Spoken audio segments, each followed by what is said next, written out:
Hello, Hi, Jack. how are you? I'm good. Hope you're doing well too. I am, yes.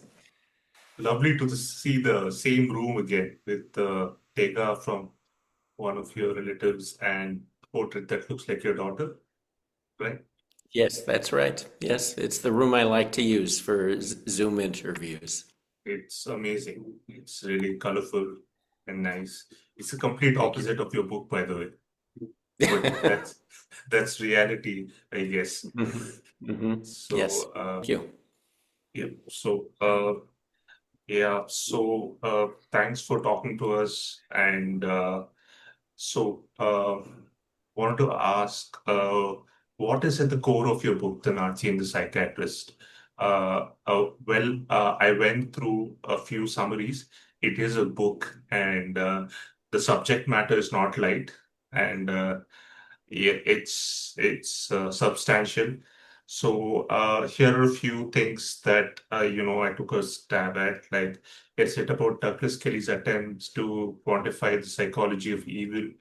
Uh, like, did play a big part in quantifying transference and countertransference, uh, and who was playing whom in sort of a game, and whom do you think won?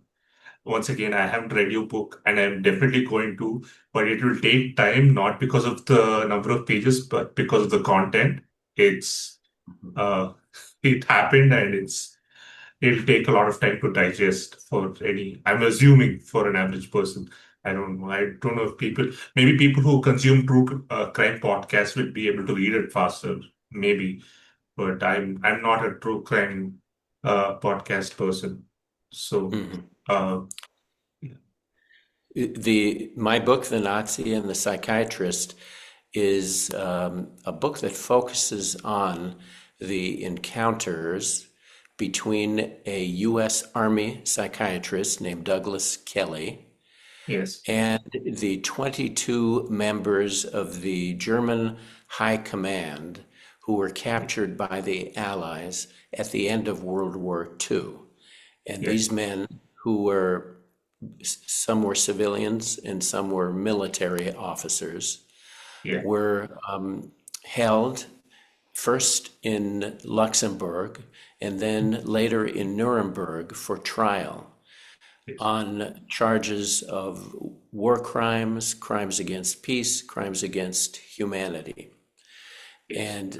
And Dr. Kelly was brought in by the court, the International Military Tribunal, to with a job.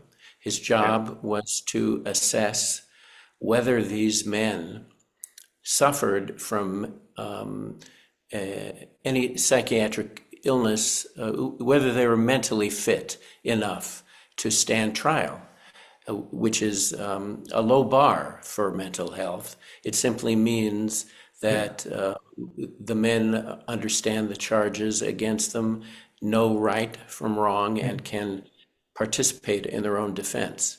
But Dr. Kelly was a very able and talented psychiatrist in a unique position, Yes. working among these men who were widely seen as some of the worst criminals of the 20th century. And Universally, he, globally. yes, and he wanted to give himself a little bit more of a challenge, and he decided to find out whether these men shared any kind of serious psychiatric illness that could account for their criminal behavior and the heinous acts that they committed and authorized during World Yes. War II and before. And so that's what the heart of the book is about. The final chapters of the book are also about what happened to Dr. Kelly after he left Nuremberg and began a professional and personal decline of his own. Yeah. It was sad to hear about how he took his life the same way as Goring. And, you know, all I can say is that transference, I'm being very reductive here, but I can't help but say transference played a huge part in this. Don't you think so? Well, one of the questions that I went into my research Yes, with was what was the nature of the connection between the suicide of Hermann Goering, who was the highest ranking of the defendants, yes, and Goering took his own life by swallowing a cyanide capsule yes, just hours before he was supposed to be executed yes, at the end of the trial. And Dr. Kelly, who took his own life 12 years later, yes. also by ingesting cyanide. And so, what was that connection? You mentioned transference. Um, I think it was a little different from that. Okay. Um, Dr. Kelly regarded Hermann Goering's suicide as an act of defiance against the Allies Yes, who were holding him prisoner, and they yes. wanted to hang him. He Okay. didn't want to be hanged. He thought it was a very undignified death for a man of the stature that he thought he had. He thought of himself as a statesman, not a war criminal. Yes. And so that is why he took his life his way. And Kelly recognized that. But I think the reason why both of these men used this unusual method of killing themselves Yes. was because it appealed to them due to their very similar personalities. They were both egotists, highly intelligent, convinced of their own rightness, usually, and very manipulative men. They, during the time in Nuremberg, they manipulated each other, or I think, as you said, played each other all the time, and were both very aware of that and enjoyed it Wow. Okay. to get what they wanted. For Dr. Kelly, death by cyanide allowed him to give a demonstration to his family because he took his own life in front of his family about Yeah. how upset he was about how his life was going and how people regarded him and how unhappy he was. So I Okay. think it was an indirect connection, not a direct connection. Okay. Uh, Eventually, I mean, no, sorry, not eventually. It's mentioned somewhere that it was an accident, that he had the pill in his mouth and he bit into it by accident. Is that right? Or, Well, yes, this is through the eyes of Dr. Kelly's 10-year-old son, who was oh my present God. at that moment. Wow. And this son, Doug Kelly, Yeah. was one of my most important resources in writing the book, not only because of his memories, and he had a very good memory from his childhood, but also because he had 15 boxes of papers, manuscripts, artifacts from his father's time uh, in Europe. And so Doug told me about this scene and how he believed his father was trying to, it was almost like he was acting. He truly was upset, but he wanted everybody present in the room, and there were many people present, to know how upset he was. And Okay. so it was a bit of stage acting. And and Doug, the son, believes that the cyanide in his father's hand, that he took that cyanide impulsively without thinking about it ahead of time, Okay. and that everybody, including Dr. Kelly, Doug believes, was surprised that he did this. Uh, I, I I don't want to dig deeper into this, but you said he took it from a duck's hand. Why was it in duck's hand? Why Oh, was it? Yeah. why did he even have it? Why did he have Yeah. cyanide? Dr. Kelly in his house had an upstairs office. He was a Okay. university professor, and he Okay. had an office at home. And he also had a laboratory as part of that Okay. office with many chemicals. Okay. And cyanide was something that he had on hand. I don't know Okay. exactly why, but So for Douglas E. Kelly himself had the cyanide, not his son. Can I know the right. name of his son? I'm sorry. The son Douglas is Kelly. Doug. Doug. Doug. Okay. Okay. So it's Douglas Jr. Yes. Mhm. Okay. Sorry, these are specifics which are Mhm. important, definitely. Yes. Um, uh, yeah. So one thing that I found interesting personally was the timeline of Sigmund Freud. He was born in 1856, died 1939, fled 1938 to London. So this was when psychiatry was just being formed or Mhm. just being developed. Was in its infancy? Modern psychiatry, at least, right? It With was Sigmund just, Freud. I think it was just leaving its infancy. So the kind Okay. of psychiatry that Sigmund Freud practiced was not the kind that Douglas Kelly practiced. Sigmund Freud specialized in a therapy called Yes. psychoanalysis, Oh, and that was new. That was that was new. relatively new.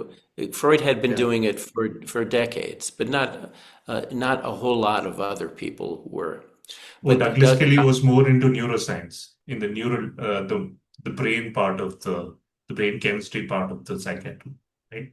Right. um, more than Freud was. And then Okay. Dr. Kelly also relied on tests that he used as diagnostic tools. So one of them that Dr. Kelly was very good at, he was thought to be a Okay. very good interpreter of the Rorschach inkblot test. And he used this test to study all of the German defendants at Nuremberg. Jack, is it still relevant? Because when I ask a few mental health professionals, I've never seen one myself, to be Yes, honest. it's And not used. It is no longer used the way that Dr. Kelly used it. Back in the 1930s and 40s, many psychiatrists used the inkblot test to diagnose illnesses. I'm certain that it's almost never used that way now, more as a personality assessment, but not to diagnose illness. but it was a good stepping stone in the right direction. I'm assuming, right, in psychiatry. It had its uses then, and and it did provide insights into these these defendants. And Dr. Kelly was able to use it to determine, in his opinion, that the Germans did not share any kind of psychiatric illness, that they Yeah. weren't psychiatrically ill at all, and Except that, one person, I'm really sorry to interrupt. One yes, person who was a labor affairs person called Robert Lay, whom, yes. Robert Lay, using the Rorschach ink blot test, Dr. Kelly suspected that Robert Lay, who was the head of a German government organization called the German Labor Front, that he had brain damage. And oh, Dr. Robert Lay had been in a airplane accident some years before, and Dr. okay, Kelly speculated that maybe he had suffered the brain injury then. okay, okay. So, yeah, apart from that, from what I've seen, he said there is only, although I'm disappointed in the movie for one thing, there's only one line, committed to stating that concept. So there is this actor who says, the translator asks him, so what is the distinguishing feature between them and the average person? Then predictably, I mean, now, predictably now, not then.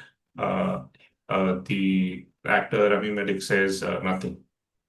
Uh, Nothing. Meaning there's, Mhm. yeah, just what you said. Well, yeah, that's not exactly true. Nothing. Because Kelly did identify some Right. personality traits that many of them had. Narcissistic and Yes, yeah, uh, and also they were they worked too much. They yes, worked too many hours, and they lacked empathy and compassion and a yes. conscience. Whoa, oh, oh. Is that what Dr. Douglas E. Kelly concluded that they lacked a Yes, conscience? yes. Okay, okay. That is such a broad term, and I will not go deeper into that because psychiatry and psychology is a vast field, and it's like a rabbit hole. Once you get into it, you just keep going. Because I've never heard a good conscience being defined clearly in the mental health. Hmm. Uh, And by that, Dr. Kelly meant that they felt no remorse for what oh, had okay. happened. That's simpler. Yeah. They felt no remorse for their actions. Okay. Yeah. Mm-hmm. That wouldn't that put them closer to a psychopath though, or a sociopath? It may, but that those terms, psychopath and sociopath, were very new. Yeah. Yeah. They had only come into existence, I think, in 1941, and so Yeah. these events were happening in 1945. And I don't Yes. even know if Dr. Kelly was Yeah. familiar then with Yeah. those terms. Was in dire straits. He Okay. had a lot of professional setbacks. Yes. His experience in Nuremberg gave him the message that psychiatry cannot account for the behavior of men like this. If not psychiatry, then what could? And he thought it might be another field, criminology, and he had moved Okay. more into criminology. Also, he had written a book in Okay. 1947 called Okay. 22 Cells in Nuremberg, and that book was Okay. a commercial failure. It did not Yes. sell very many copies, and people didn't care for, well, people. The American reading public did not care for the message that he gave in that book. And then in his personal life, he became a heavy drinker, and his marriage suffered. He was depressed. He felt that the American government was persecuting him during this era, which was an era when communists were being attacked very forcibly, or even people who were not communists but were suspected of it. And all of that combined to put him in a very bad place mentally. So was that part wherein the government was persecuting him just paranoia, or was it also partially true? It was not, it was partly paranoia, but there was some fact behind it. For instance, in the 1950s, Dr. Kelly began working with American police departments Okay. to help them recruit better young police officers. And Okay. he gave talks as part of all this, and he gave a talk to a convention of chiefs of police in Yes. America. And uh, at least one of the people attending this talk did not like what Kelly said. Kelly had a low opinion of the caliber of many police officer recruits at that time. Oh, And this one police chief was offended and reported yes. him to the FBI. And so Whoa. the FBI did investigate Dr. Kelly. I saw those records and included some of it in my book. So there was that. It wasn't all paranoia. Okay. I mean, from what I've heard, it was not paranoia at all, but okay. Maybe it was amplified. Maybe it was amplified by the condition. Maybe if he was more mentally resilient, it wouldn't have felt that heavy. Uh, Yes. uh, So, does your book, The Nazi and the Psychiatrist, try to say that evil is contagious and being in the company of evil will uh, inevitably turn you towards evil, which is, No, not exactly. And that's not what Dr. Kelly believed. I don't believe that either. oh, But okay, what Dr. Kelly was saying, and what I do believe, is yeah, that there are people in yeah, every society and yes, every country, every era of human history, yeah, who want to control others, and yeah, that they true, will seize upon the opportunity to do very that. true, yeah, yeah, very true, And that not everyone is like this, but there yeah, are some yes, all around us in every profession, not just in government and very true, politics, yeah, and that we need to pay attention and be on guard. And okay, when it comes to our governments, if we okay, want to preserve our democracy, we need okay, to fight them off and make their okay, efforts okay. difficult. Oh, okay. So basically, don't let evil manifest as a collective by doing your part. That, And make their path, the path that they choose, as difficult as possible. that's very nice. Yes, yeah, that slows evil down and gives good time to catch up. Yeah, we are Yes, speaking very black and white terms, but it's simpler this way. We can't get into the grays and then we won't get out. Uh, right. And Dr. Kelly had in his book that yeah, wasn't received very well, he had a plan how to yes, preserve democracy and fight off these authoritarians who yes, run through our history everywhere yes, and yes. are always struggling to gain power. True. So this is a bit of a loaded question, which I'm sure I've asked I've asked you, many would have asked you before about your current commander in chief. Mhm. If you would like to share what you feel about the president, Mr. Donald Trump. Well, my personal belief is Yes. that President Trump is part of that authoritarian strand, and Okay. that not only because of what he has done as president, Yes. but because of the way he mobilizes his followers. Okay. He preys upon their emotional responses and Yes. not on more reasonable kinds of responses Okay. or more rational kinds of responses.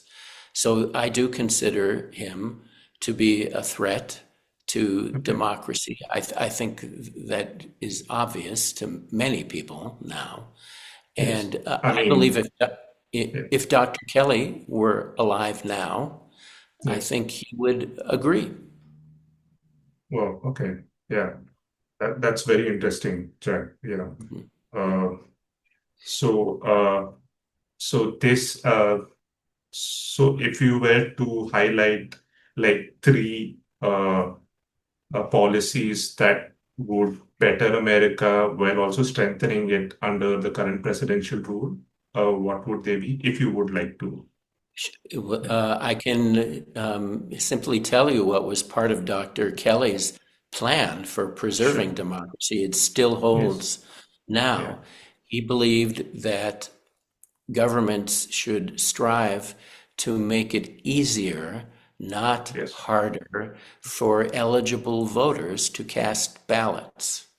And right now in the US and other countries, Yes. there are people at work making it more difficult for people Yes. who are eligible to vote to vote their preferences.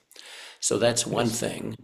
Yes. Uh, the other point that Dr. Kelly made was that we should emphasize in our educational systems Yes. the development of critical thinking. This Oh, I means completely agree. Yes. Yeah. making decisions based on evidence Yes. and experience, but not just emotion Yes. and our own perceived grievances against other people.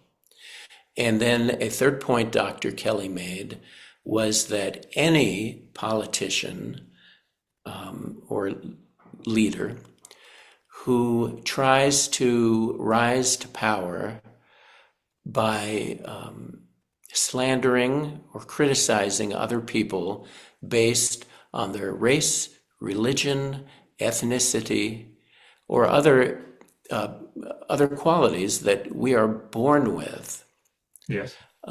should be fought against because it is Okay. not a way, not a legitimate way to gain support.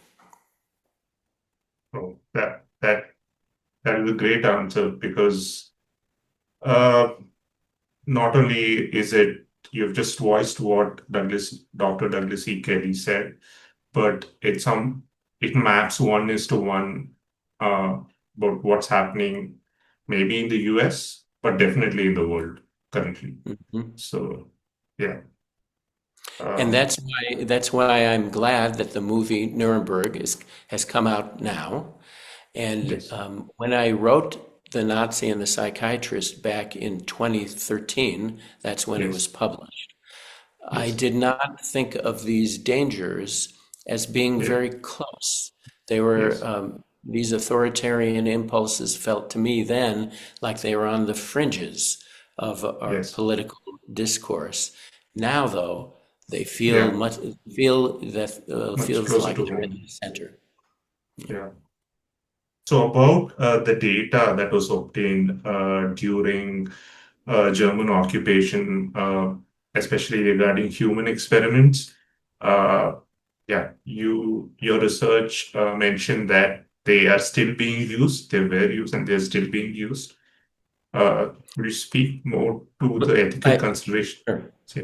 I should point out that, and many people don't know, that there were 13 Nuremberg trials. And the trial that I wrote about and that Dr. Kelly participated in was the first, Okay. the highest ranking German leaders. But there Yes. were 12 more after that, and my Yeah. book does not focus on them. But Okay. one of those trials is known as the doctor's trial.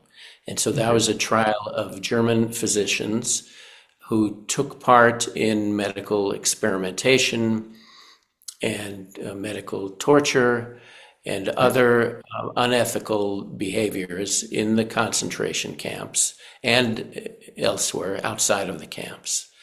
And I think it came out as a result of that trial that some of the data that the Germans, German physicians collected has been Yes. used since in medical textbooks and other sources.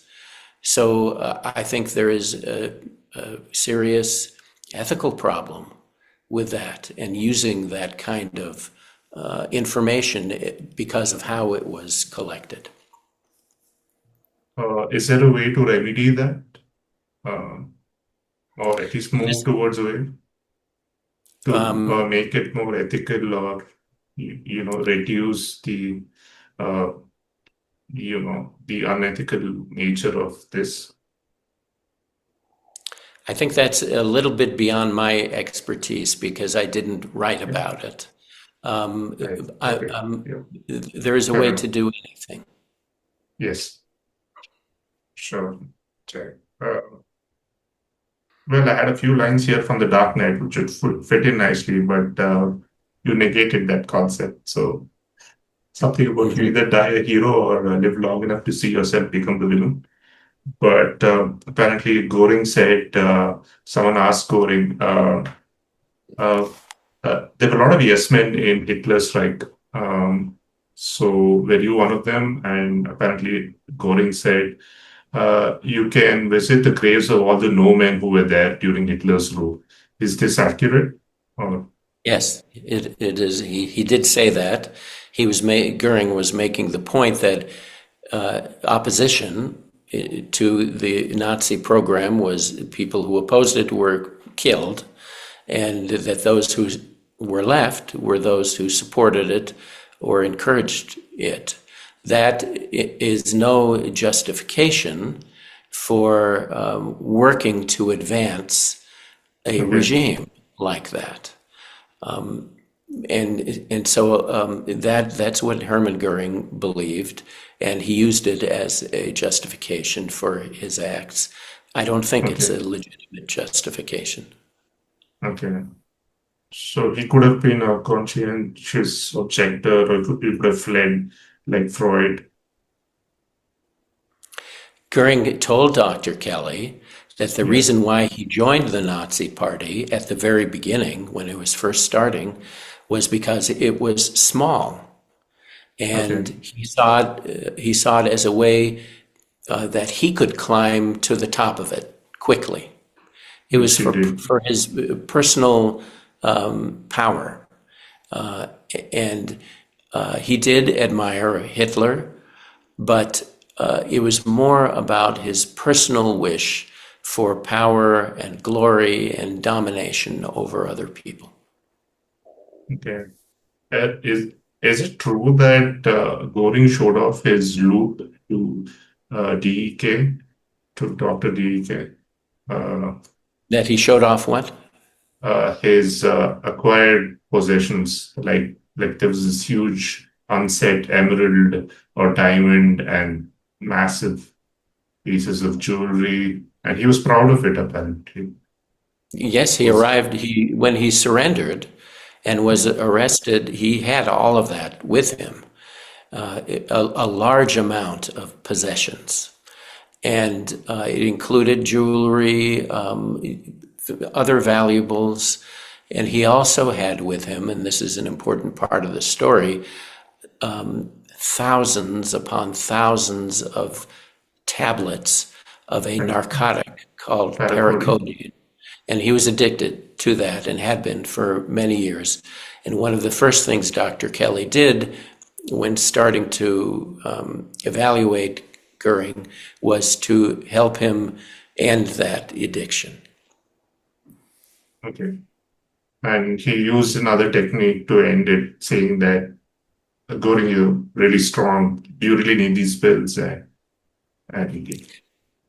He I saw appealed to this. Goering's vanity. He said, for most men, it is very hard to break an addiction like this. But you are not like most men. You are stronger, better, and I know you can do it. That's what Kelly said, and it worked. And uh, in your research, did you come across how many of the people in the first trial were under the influence of such substances, such drugs? I only know of one, Goering. I don't know that any of the others were addicted to painkillers, narcotics, or other drugs. Okay, because even apparently, at least in those times in the world, in World Wars One and Two, they used to give soldiers methamphetamine laced Mhm. chocolates, and they ran on that. And apparently, it's still being done in parts of the world, Mhm. uh, and that's kind of scary. Uh, It is scary and dangerous. But yeah, I think that in Germany, that was common among the fighting soldiers, but yeah. not as common among the leadership. Oh, okay. The leadership believed that that would make them stronger and better than the average man, and The they would leadership they, believed that if the soldiers on the at the front had these drugs, like the methamphetamines, they could go for 2 days without sleeping okay. and could fight longer. I'm not sure about more effectively, but they could fight longer, and it kept them going. So, but they would finally crash, I'm guessing, at some point. So, Yes. which is yeah, sure. Would you want to comment anything about the state of mental health wellness in the world? Because in India, it's still a stigmatized subject. Uh, I'm pretty sure in most parts of the world it still is. In India, it definitely is. There needs to be more awareness. Only after awareness and after destigmatization can better treatment come in, and institutes be recognized for giving out the right treatment. How is the state of mental health wellness in terms of stigma, in terms of how the treatment is available to the average man and people who can afford it and uh, not afford it, or things like that in the US? How is it in the US? I think that's beyond my expertise and beyond the scope of the research that I have Sure. done, but I can tell you that Dr. Kelly himself felt that stigma because Yes. in his last years, when he was Yes. suffering so much, his wife suggested to him that he see another psychiatrist, and he Oh, refused because he okay. thought it would damage his own credibility as a Oh my God. psychiatrist That's if the he problem right consulted. there. Yeah. Yeah. When the psychiatrist stigmatizes mental health care himself, how can they expect the world to accept it, right? And Yes. so so your next, can we know about your next book? And is that the book that you took up a residency to write in this very nice place in Germany? No, that was another story that might become a book someday or might not. But I have just finished this month another manuscript for a book that will be published in the fall of 2026. It's called Okay. The Case of the Autographed Corpse, and it is a historical true crime. There are no Okay. psychiatrists in it this time, but it's about an a Apache indigenous medicine man Okay. who in the 1930s was convicted of murdering his wife. And Okay. it's clear that he didn't murder Okay. his wife. Okay. But he was convicted on very bad evidence and was sentenced to a life term in prison. And Okay. he tried many ways for many years to get his freedom. And finally, he wrote to a well known author at the time named Earl Stanley Gardner, who had a organization called the Court of Last Resort. And he Yes. helped prisoners who had been wrongfully convicted, help make that right and to get them out of prison. So the two Yes. of them worked together. Yes. Silas John Edwards was the medicine man, and Earl Stanley Gardner. And after reinvestigating the case, they got him out. Okay. Yeah. That's what the book is Sounds about. sounds very compelling. Yeah. After I finish reading The Nazi and the Psychiatrist, I'll be sure to read that.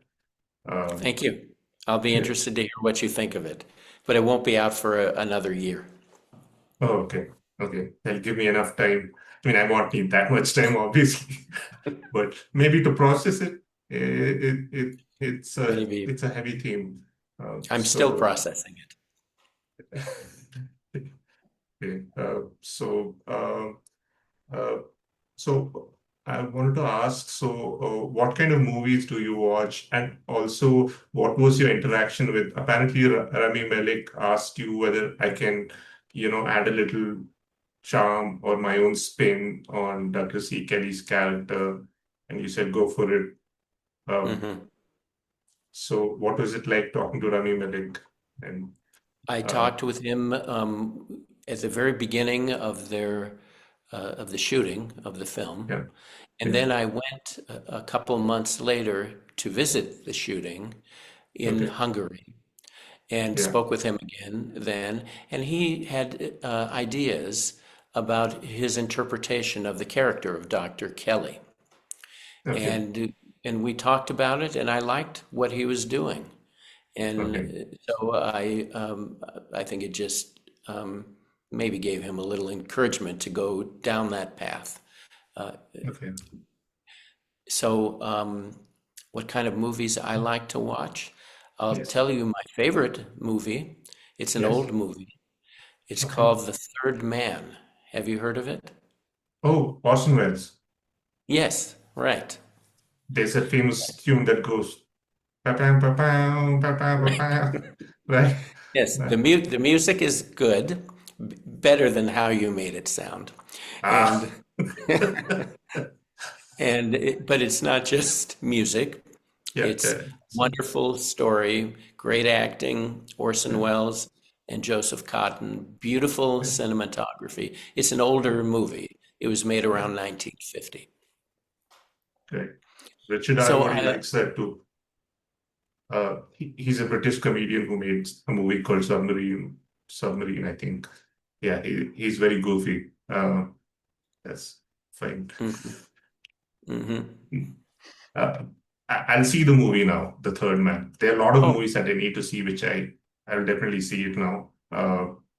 Yeah. So yeah, he talks about Orson Welles a lot. He comes on the show called Out of 10 Cats Does Countdown, has his show called Travel Man. Basically, he's a stand-up comedian, and yeah, hmm yeah. hmm That's a random fact. It's just that he quotes Orson Welles all the time. That's why. Oh, And I understand that this movie only stars Orson Welles, and that's all pretty much I know about the movie. But I will watch it now. So I think it's easy to find on streaming services. yes, for sure. Only one movie. Any other movies that you watch? Um, I like thrillers. okay. I do not watch any movies inspired by comic books. I read, Wow, that's great to hear. I read comic books when I was a teenager Yeah, and had enough then. yeah, So I that's don't. very healthy. Yeah, yeah. I love watching documentaries also. Okay. So what would your favorite documentary be? I never asked this question to anyone.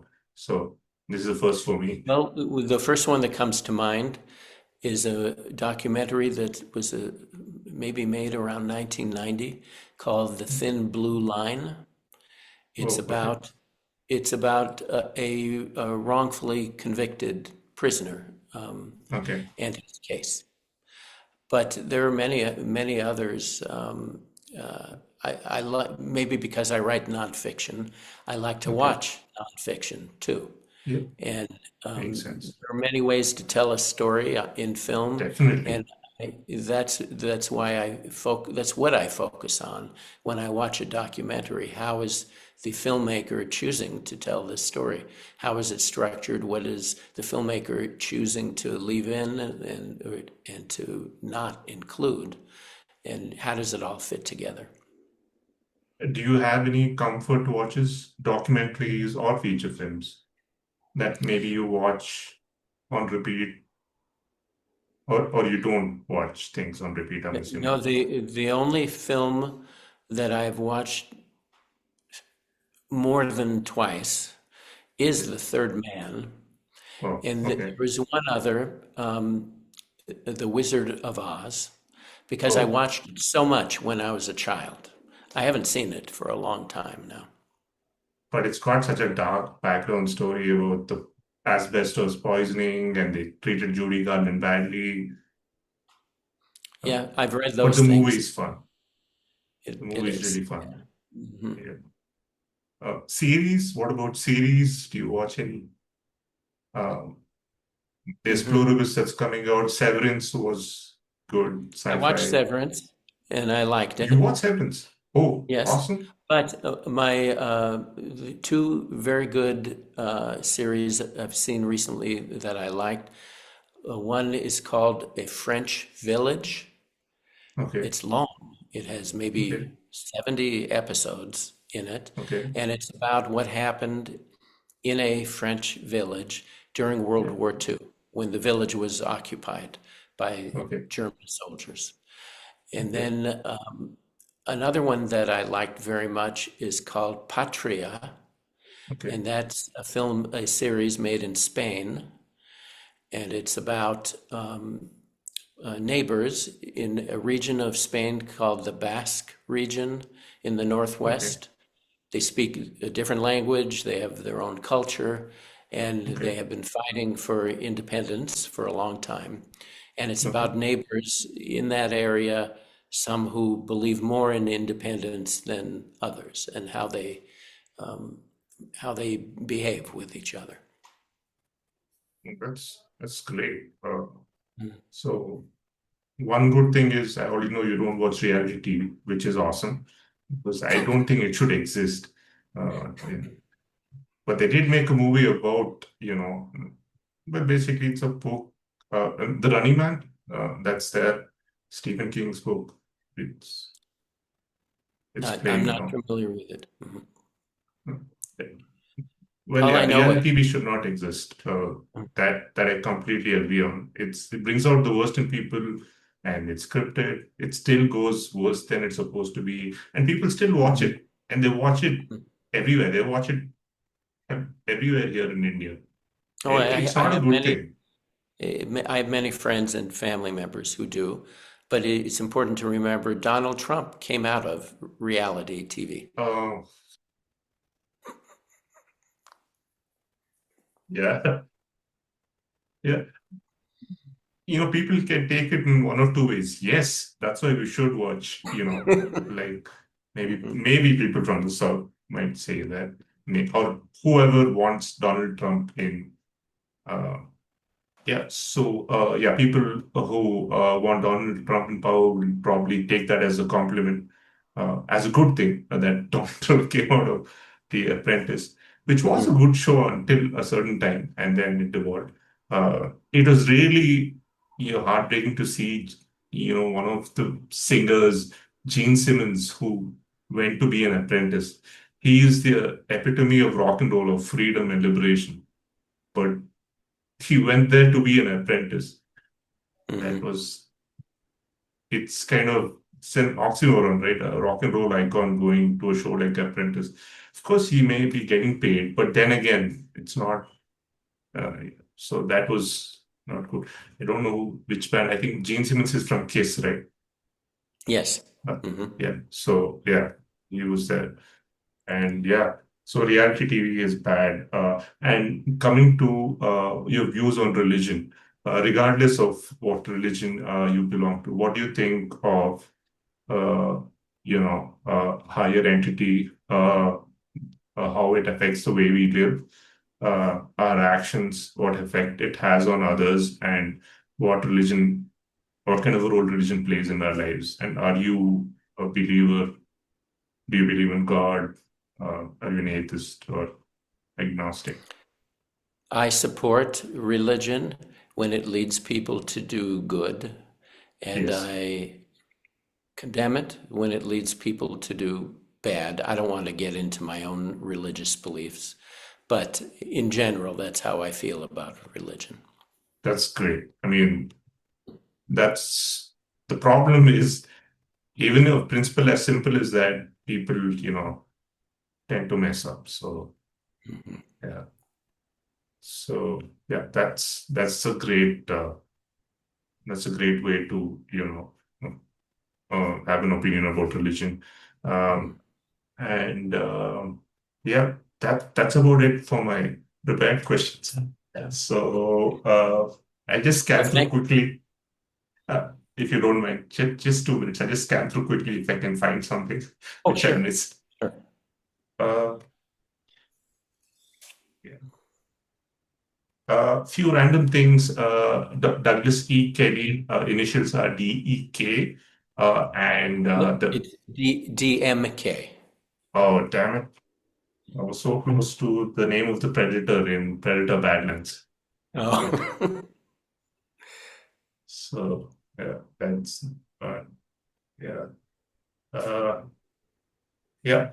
That's about it, Jack. okay. Yeah, Thank you for your thoughtful questions, Yadav. I thanks, man. appreciate it, and the time to spend with you. And Me too. I look forward to seeing what you make of all this. Thanks so much. And yeah, thanks for everything. Do you have any any questions for me? I don't think Uh, so. I think we've covered a lot of ground. yep. Yep. Thanks so much, Jack. And have a great day, Jack. You too. Bye Yeah. bye. Bye.